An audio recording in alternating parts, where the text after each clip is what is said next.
Lake City, we've had some of that rain, and certainly you've seen the clouds billowing in the distance, even if you haven't been under one of those rain bands. More of this through Colorado into parts of New Mexico. So we'll watch this area once again into the day tomorrow. We also have even more rain as we head through the southeast. So a little bit of heavier storms here, parts of Louisiana, for example, and slow enough moving that you could have a couple of those flash flood concerns. Same thing across the panhandle of Florida, dealing with a little bit of that. And because of that area of low pressure that we've been talking about, and we'll look more at about that in a second, but certainly the flow has become very juicy along here. We have the high dew points that we've been dealing with, so that's going to be one of the things that we look at over the next couple of days. A lot of the dew points across the area are easily into the 70s. So as we continue off, we're going to watch for the next couple of days that area of low pressure that we were talking about, and the flow with this bringing in or enhancing all of that moisture out here. So this is the Tuesday forecast. Watch for slow moving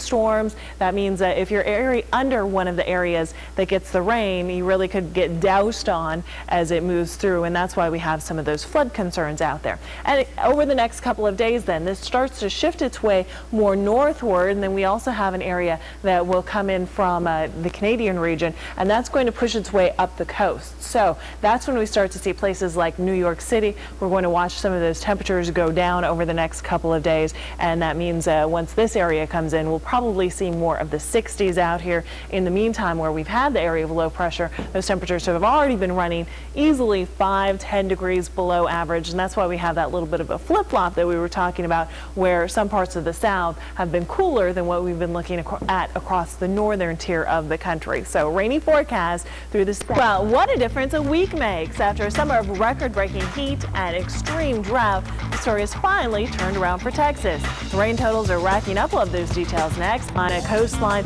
it brought erosion, 75-mile-per-hour winds, and caused thousands of power outages. Some of the worst damage in Wilmington included hundreds of downed trees. Remember flying into that one.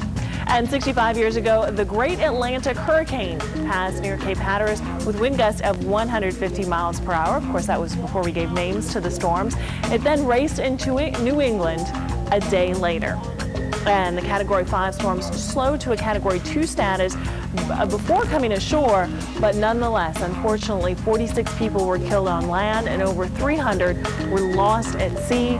Damages were estimated at $122 million. Paul, so enjoy those couple quiet days before the weather starts to change once again. Look at